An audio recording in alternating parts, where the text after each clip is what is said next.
बिस्मिल्लाहिर्रहमानिर्रहीम। अस्सलाम वालेकुम डियर स्टूडेंट्स। आज हमारा टॉपिक है पैनक्रियास। जैसा कि आपको पता है चैप्टर चल रहा है केमिकल कोऑर्डिनेशन। उसमें हमने एंडोक्राइन सिस्टम को डिस्कस किया था। तो एंडोक्राइन सिस्टम में डिफरेंट ग्लैंड्स के बारे में हमने पढ़ा और आज हम पैनक्रियास के बारे में पढ़ेंगे। पैनक्रियास की स्ट्रक्चर को देखा जाए तो ये आपको लीफ लाइक स्ट्रक्चर मिलेगी। ये थोड़ी एलोंगेटेड स्ट्रक्चर होती है और ये जो होता है स्टमक के बिल्कुल नीचे प्रेजेंट होती है। आप यहाँ तस्वीर में देख सकते हैं।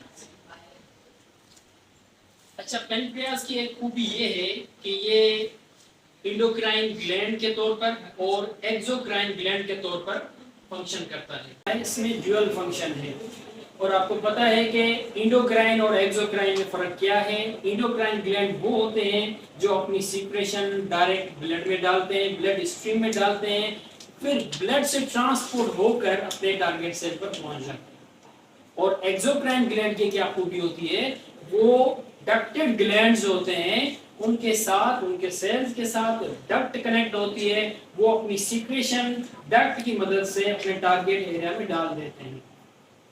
सो पैनक्रियास के अंदर दोनों खूबियां हमें मिलेंगी।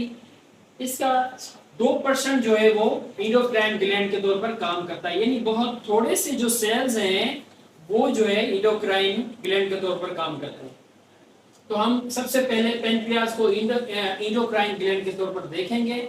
इनके जो सेल्स हैं जो एंडोक्राइन ग्लैंड के तौर पर फंक्शन करते हैं उनको कलेक्टिवली कहा जाता है आइलेट ऑफ लैंगरहैंस। ये क्लस्टर ऑफ सेल्स होते हैं जो पैनक्रियास के डिफरेंट जो है एरियाज पर प्रेजेंट होते हैं और ये डिफरेंट जो है इसके अंदर सेल्स मौजूद होते हैं, जैसे अल्फा सेल्स हैं, बीटा सेल्स हैं या डेल्टा सेल्स हैं। अल्फा सेल्स ग्लूकागोन को रिलीज करते हैं, बीटा सेल्स इंसुलिन को रिलीज करते हैं और डेल्टा सेल्स जो है सोमेटोस्टेटिन को रिलीज करते हैं और इनके डिफरेंट फंक्शंस होता है। ग्लूकागोन और इंसुलिन जो है इनका फंक्शन एंटागोनिस्टिक होता है, एक दूसरे के अपोजिट होता है। जब ब्लड में ग्लूकोज का लेवल ज्यादा हो जाए तो उस वक्त इंसुलिन को रिलीज करते हैं और इंसुलिन क्या करता है, ब्लड में से ग्लूकोज के मॉलिक्यूल्स को पकड़कर लिवर में भेज देता है और लिवर में उसको स्टोर किया जाता है ग्लाइकोजन के फॉर्म में। तो उससे ब्लड में जो लेवल ज्यादा हो जाती है शुगर की वो कंट्रोल होती है।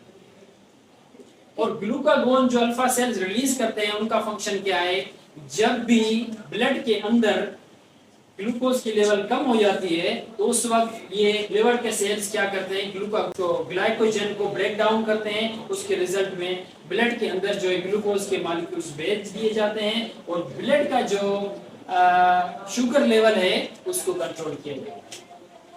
उसके अलावा थर्ड टाइप जो हमारे पास आइलेट ऑफ लैंगरहैंस में मौजूद है वो डेल्टा सेल्स हैं। डेल्टा सेल्स जो सोमेटोस्टेटिन को रिलीज करते हैं, ये आपको पता है ये इनहिबिटिन जो है वो हार्मोन है। ये क्या करता है, ये कंट्रोल करता है इस अल्फा सेल्स और बीटा सेल्स की सीक्रेशन को कंट्रोल करने में मदद देता है। इंसुलिन की डिक्रीज की वजह से जो डिसऑर्डर्स पीरियड होते हैं उसको कहा जाता है डायबिटीज मेलिटिस। यानी दो टाइप की हमें डायबिटीज मेलिटिस मिलेगी, diabetes mellitus type 1 and type 2। Type 1 एक ऑटो इम्यून डिसऑर्डर होता है जिसमें यही सेल्स जो है एक टाइप के एंटीजेंस रिलीज करते हैं जिसकी वजह से इसकी जो सीक्रेशन होती है इंसुलिन की या तो बिल्कुल बंद हो जाती है या बिल्कुल कम हो जाती है। तो इस कंडीशन में वो पेशेंट क्या करते हैं, यानी इंसुलिन की इंजेक्शन वगैरह यूज करते हैं जिसकी वजह से वो अपनी जो है वो आर्टिफिशियली अपनी शुगर को मेंटेन करने लगते हैं।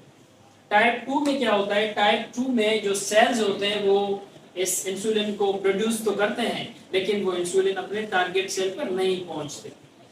इस वजह से उनकी शुगर लेवल मेंटेन नहीं होती, तो उनको अपनी डायबिटीज उनकी जो डाइट है उसमें जो है उनको थोड़ी एहतियात करनी पड़ती है।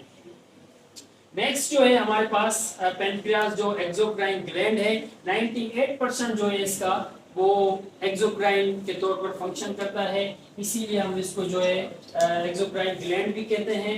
अच्छा, इसको डक्टेड ग्लैंड भी कहा जाएगा क्योंकि एक्सोक्राइन ग्लैंड का फंक्शन यही है कि वो डक्ट की मदद से अपने टारगेट एरिया में अपनी सीक्रेशन को भेज दे। तो ये किस तरह की सीक्रेशन करता है, ये बाइकार्बोनेट्स और enzymes, different types of enzymes जो डाइजेशन में हेल्प करते हैं, उनको भेज देता है स्मॉल इंटेस्टाइन के अंदर। तो इस तरह से जो पेनक्रियाज है फंक्शन करता है as a exocrine and as a endocrine. Thanks a lot.